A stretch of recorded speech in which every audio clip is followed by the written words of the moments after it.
Welcome back to In the Midst. So today I wanted to talk a little more about homeschooling and what's required for the state of Tennessee. It's going to be a little different everywhere. Some states require more, they're a little harder, or you need more paperwork or whatever. But in our last video, I mentioned that we are a homeschool family and we looked at the planner that we use. So today I want to look at what does it take to homeschool in Tennessee. I hope that this is a help to some of you and it kind of clears things up, makes it a little less overwhelming. We are very, very blessed here in Tennessee. It is really easy to homeschool here. So I am going to look at what the website says online. I'm going to show you the paperwork that's required and talk a little bit about our experience. And I hope that this can be a help to you if you're looking to homeschool in Tennessee as well. So the website is tn.gov. I did not start on tn.gov, so I'm not really sure how to get here. Tennessee.gov, tn.gov, Department of Education, School Choice. Homeschooling in Tennessee is what the top of the page reads. You can Google homeschooling in Tennessee and just scroll down until you see the tn.gov link, and it's going to take you right to this page. It's just going to help make it a little easier if you would rather go that route, and that's fine. When we first started, we were actually not in Tennessee, we were in Colorado. And so when we found out that we were moving back to Tennessee, I just called the county school board, the Board of Education office, and I said, hey, we're out of state, we're moving to Tennessee, we're going to be in this county, we homeschool. What do you guys need for us to homeschool here? What are the requirements? So right before I made that phone call, maybe a year before, they had actually changed their requirements. So before, you were not allowed to homeschool unless you had a 2-year degree in anything, just an associate's degree of some sort. It could be an associate's degree in art, but that was what was required to homeschool your children. That might have been independently. I don't really know all the details because we weren't here.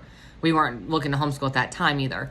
My oldest was in K4 at the academy at our church. So homeschooling wasn't even on our radar at this point. So we moved to Colorado.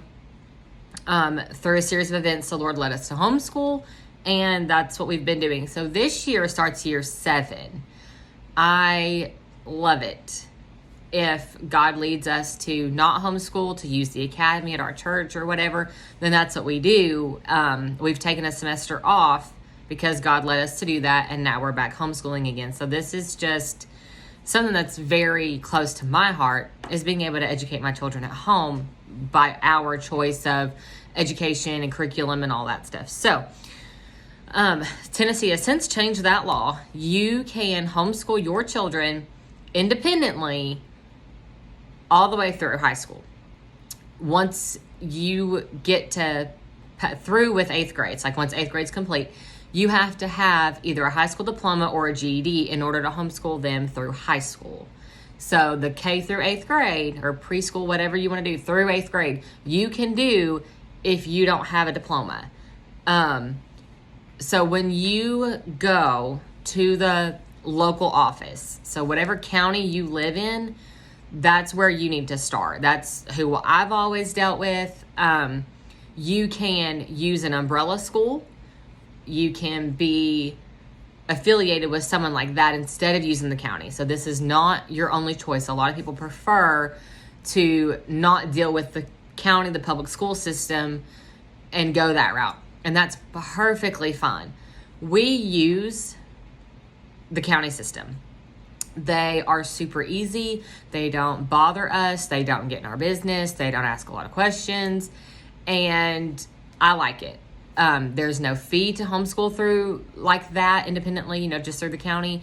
So that's some of the reason we do it. And because they leave us alone. If that were to change, then we would look at the umbrella school option. But right now, we don't feel like we need it. And that's okay. If you would prefer to do that, by all means, go for it. There's definitely benefits either direction. So if you are wanting to use an umbrella school, or you currently use an umbrella school, you might not even know what some of these papers are because your umbrella school handles that. And all of those are different. Tennessee has several to choose from, several that are good. And so, whatever you feel like is best for your family, then please choose that. Don't only listen to what we do. If that's not what's best for your family, by all means, do what you feel is best. So, back to the website now that I've given my little spiel here. This starts out just saying that parents do have the option to homeschool their children at home. It's also known as home education. You can choose to homeschool your own children, grades K through 12. There's a Tennessee homeschool law. What they define that as is a homeschool is a school conducted or directed by a parent or parents or legal guardian or guardians for their own children. So state of Tennessee, if I was going to homeschool my nephew or a cousin or a neighbor, I cannot register them and say they are my child, even though I'm doing the work. That's not how that works. So the parent or legal guardian has to register them, sign them up, handle the paperwork, all that stuff. You are allowed to tutor and things like that, but you cannot be legally solely responsible for a child, their education, if you're not their guardian. Their guardian has to do all the paperwork. I hope that makes sense. So we're going to talk today about independent homeschool. That's what we are. That's what we have chosen to do all 7 years that we've done this. So online it just says that parents may homeschool their own children pursuant to Tennessee Code annotated 49.6/3050 by registering with their local school district. The law states that independent homeschool students must. So these are the following things that are the guidelines that you have to do. You have to provide an annual notice to the local director of schools prior to each school year of the parent-teacher's intent to conduct a homeschool. And for the purpose of reporting only, submission to the director of schools, the names, number, ages, and grade levels of the children that are to be homeschooled, location of the school, proposed curriculum, hours of instruction, the qualifications of the parent-teacher. So what's that? So that is your notice or letter of intent to homeschool. It's going to look like this. There's 2 pages. I didn't print this front and back, but you can. And the first thing that this wants is there's a box at the top to be completed by the school system. So you're going to skip down. Part 1 is for your students K through 8. Part B is grades 9 through 12. So make sure you read those headlines to put your children appropriately. Part A has a space for 4 children. So you can absolutely homeschool all of your kids. That's, they don't limit how many you can do. They're your children. It wants their last name, first name, grade, age, birth date, optional for social security number, and the subjects to be taught. Tennessee, as far as I know, there's not a curriculum that they don't allow. We use Abeka. We'll get more into that later, but I just write all the subjects we're doing. So we're doing Bible, we're doing reading, writing, language arts, math, science, history, health, penmanship. Because starting in first grade, I teach cursive with my kids. Pre-K and kindergarten, we do manuscript, but writing is considered, it's part of the language arts program through Rebecca. But I write all those individually down so they can see exactly what is or isn't being taught.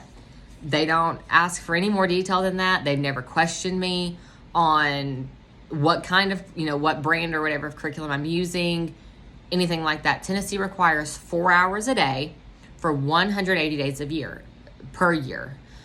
That can be field trips. That can be,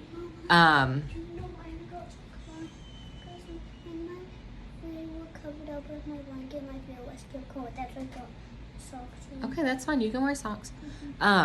That's all that they require is 180 days, 4 hours of instruction per day.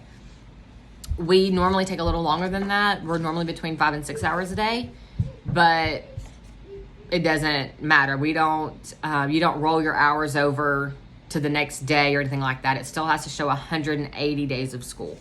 So it wants the same information for your 9 through 12. And parent information, please provide information only for who's teaching. So it asks for mother, father, guardian. I don't fill in my husband's information because he's not the one teaching them. I am. It wants your home mailing address, your phone number, an email address, and the educational background for the person that is teaching. So for grades K through 12, I have a GED or high school diploma. You're just gonna check yes or no. If you're gonna mail this form in, it wants you to attach a copy of that document, whether it's a high school diploma, GED, something from college, and it says if presenting this form in person, please bring documentation of your qualifying education for school staff to verify. So when we started, we were in a different county than what we're in now. The first time I did this, I had to take them a copy of my diploma, or I took them the diploma and they made a copy of it and put it on file for me. And then health records. It wants the immunization record. Tennessee, vaccines are not required. You just have to get a document from your pediatrician stating that, and then you turn this in. I've only had to do that once. I don't remember them asking for that every year. It was just the one-time thing. They keep everything on file. So you go pick this up or print this off now, before the beginning of the year. You fill everything out. You take this back to them or mail it in, whatever. If you go up there and get it, this letter of intent to homeschool is going to have a packet. It's like 5 or 6 papers maybe attached to it. One of them is your school attendance form. It's going to look like this: month and year, and then days. You've got days of the week here and dates all through here. This, if they print it out for you, it's normally on front and back. Starts in July and goes to June.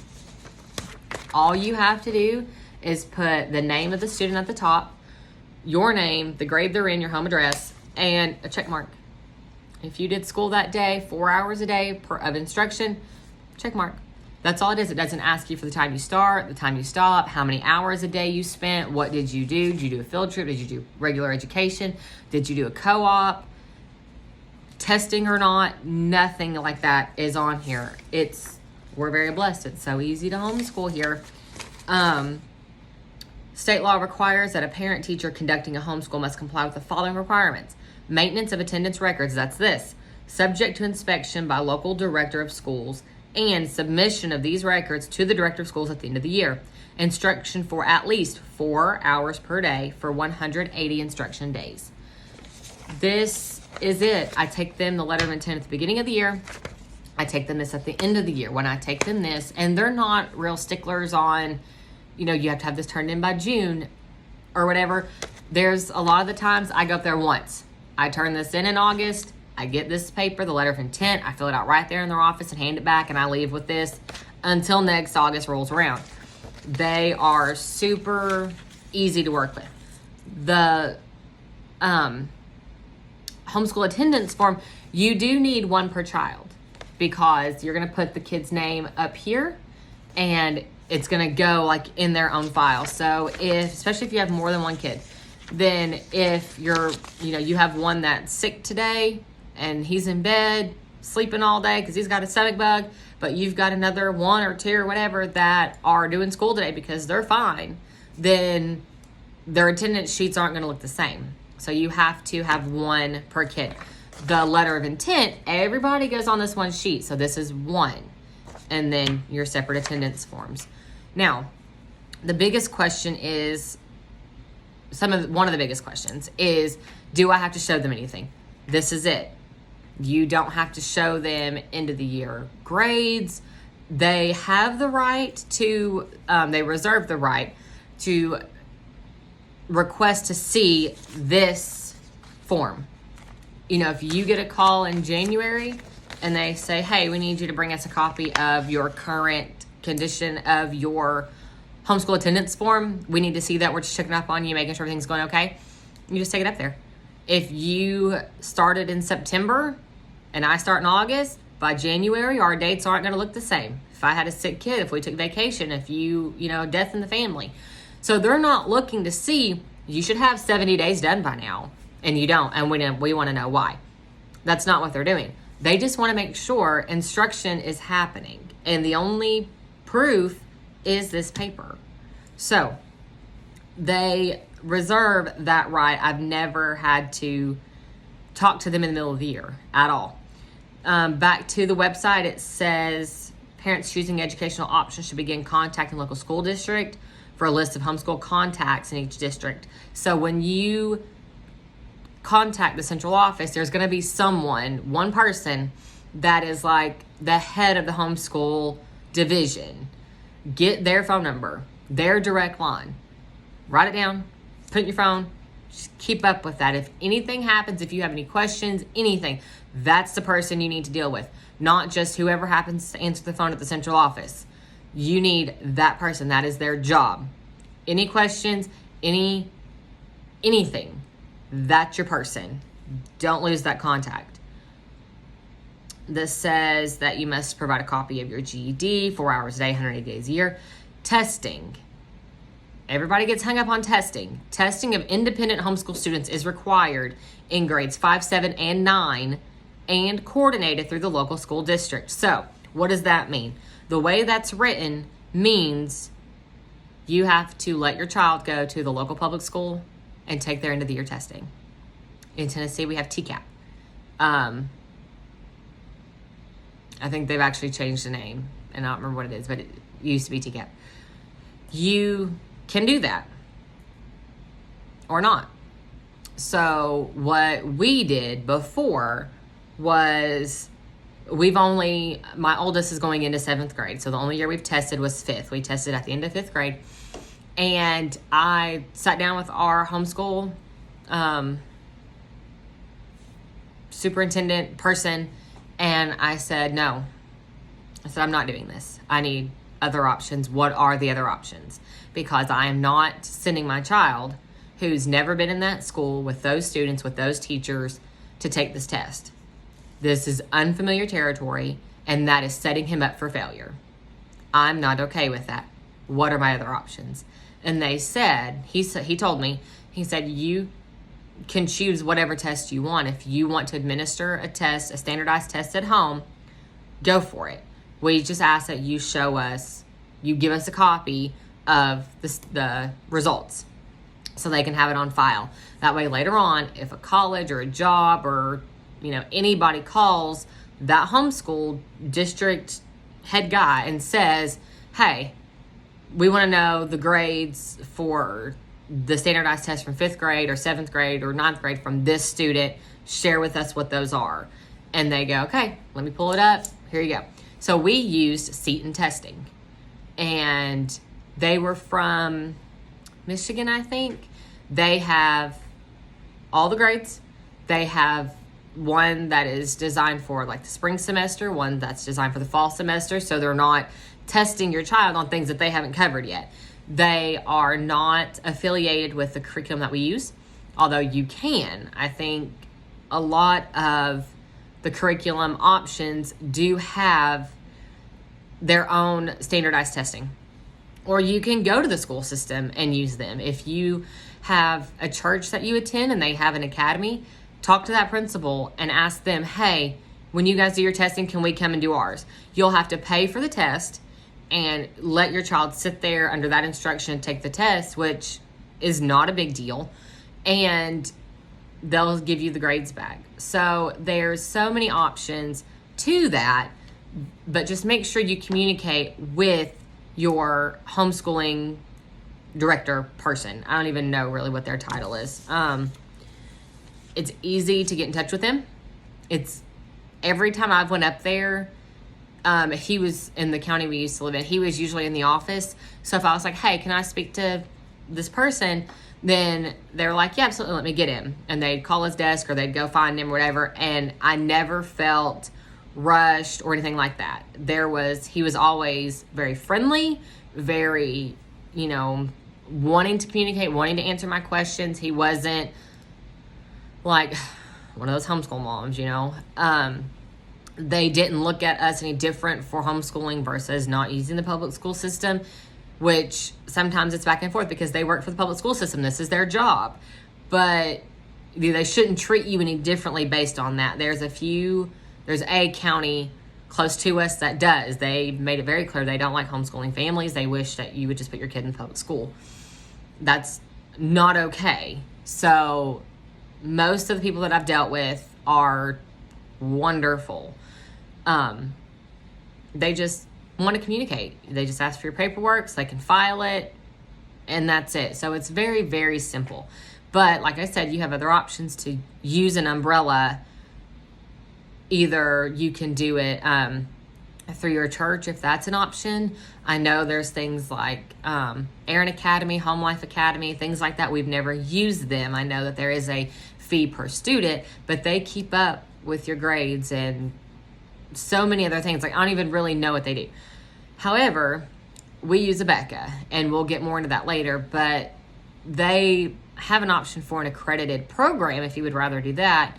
You're still going to order all the same books from them. You just send in, so you tell them when your start date is, and then they say, okay, your first quarter, either 6 or 9 weeks, I think we do 9 weeks, is up here.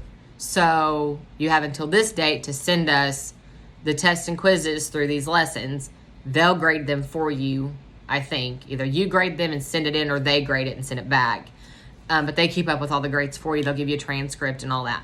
So if you keep scrolling down, it says homeschooling eligibility requirements. Grades K through 8 and 9 through 12. So they're a little different. This says parents' education is high school diploma or GED all the way across. So they might have changed that, and you might need it for all the grades now. Registration, both of them say with local school system prior to each school year. Both say the attendance is 4 hours per day, 180 days per year. Record keeping and reporting, attendance records sent to director of schools at the end of the school year. That's the only records they want.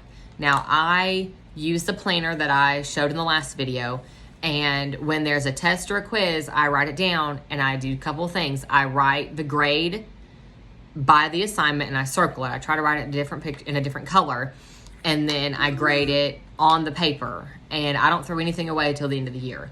So if it's on the page, then it's going to be up in the corner, and then I write it in my planner, because the books that we use when you order the parent kit, and it's got the lesson plans, well, in the back there's 2 copies for every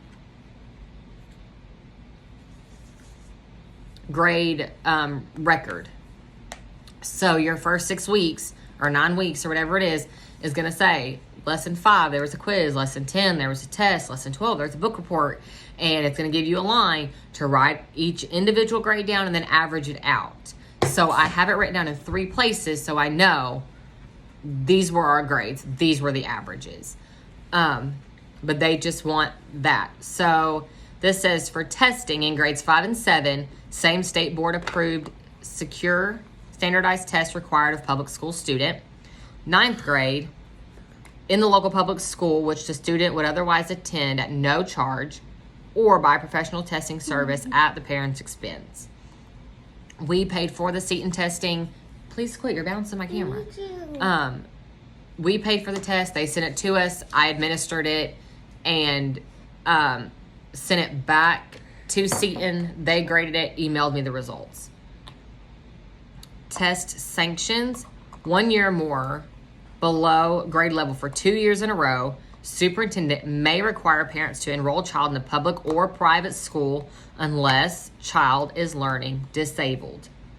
So if your kid's in 3rd grade and they test at a 2nd grade level, you pass them to 4th grade and they're still at a 2nd grade level, you're continuing to pass them through school, even though they're not passing those standardized tests, they're not showing improvement. When you submit those test results and the superintendent looks at those and says, you know, they should really be further along, why are you continuing them? You're allowed to repeat a grade. But if you're not, they're going to go, okay, something's not clicking. You know, they may be required to attend a regular either public or private school. I've never dealt with that. I've never heard of anyone that did, but they reserve that right just to protect the child and their education. It's accountability for us as parents, but it's to make sure your child is getting the education that we say we're giving. Ninth grade says 1 year more below grade level for 2 years in a row. It's the same thing. May require parents to put child in public or private school.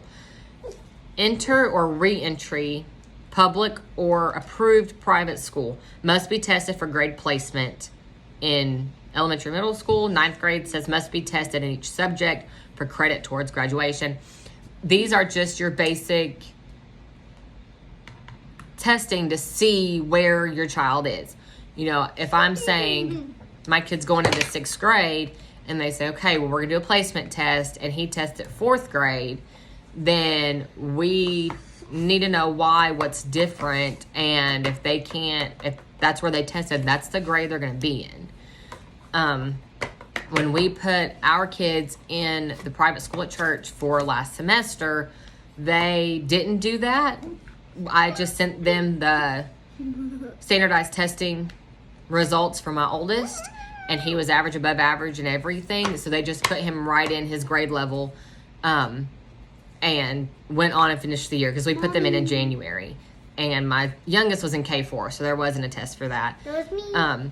High school diploma or certificate of attendance, none provided, parent creates on both.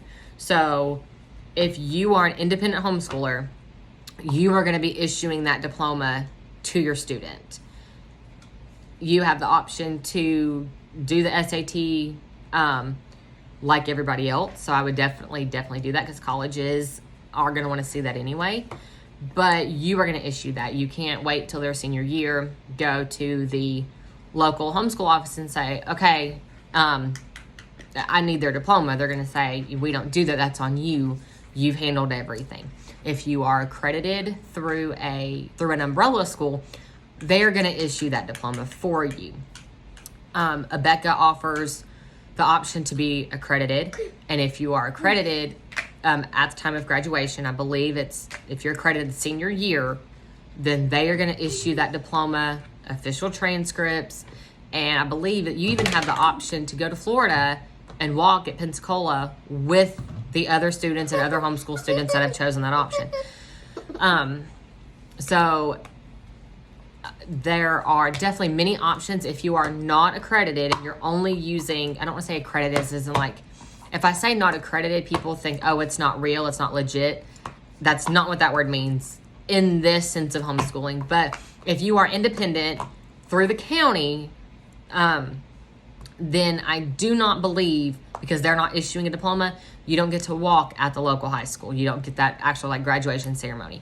So if that is something you or your student want to have at graduation, then before senior year, you need to research your options so that they can have that, because that's not going to be provided. So that's it.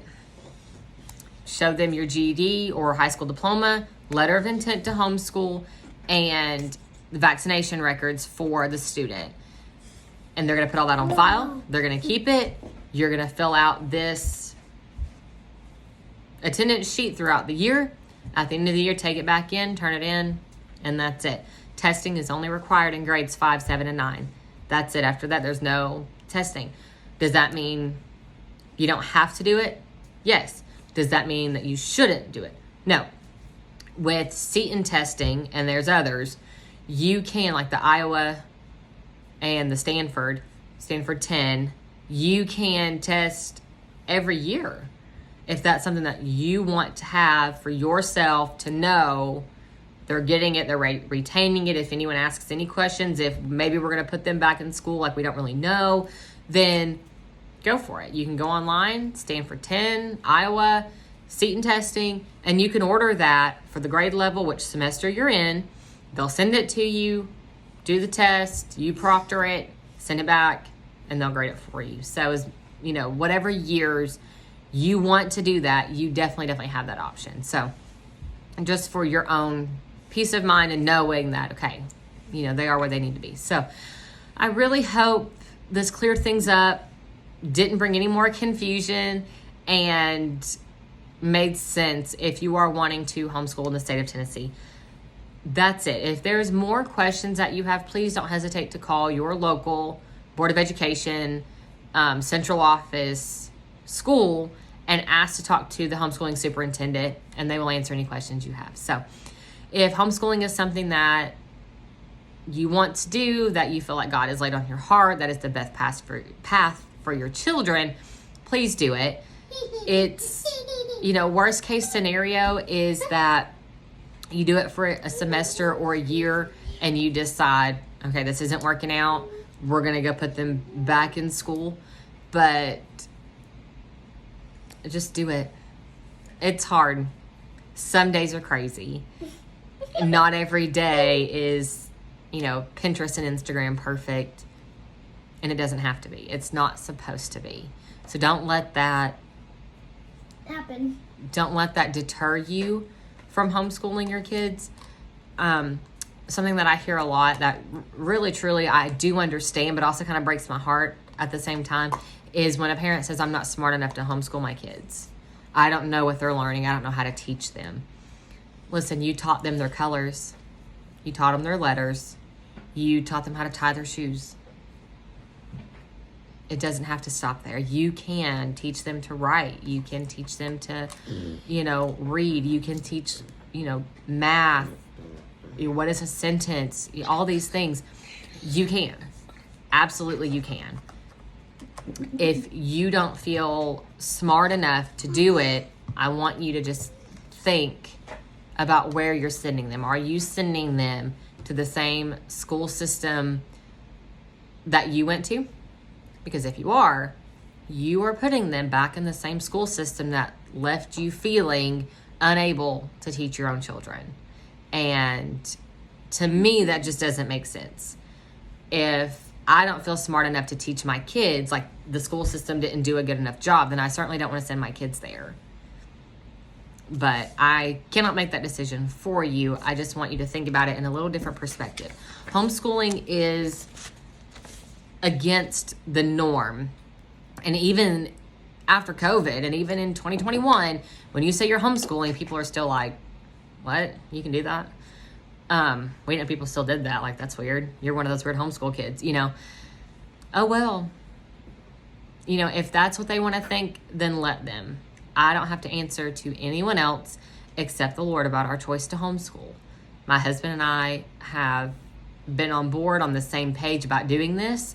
Every year, towards the end of the year, you're getting, May, June, we're praying, is the Lord leading us anywhere else? Do we need to do this again? Is this curriculum still a good fit?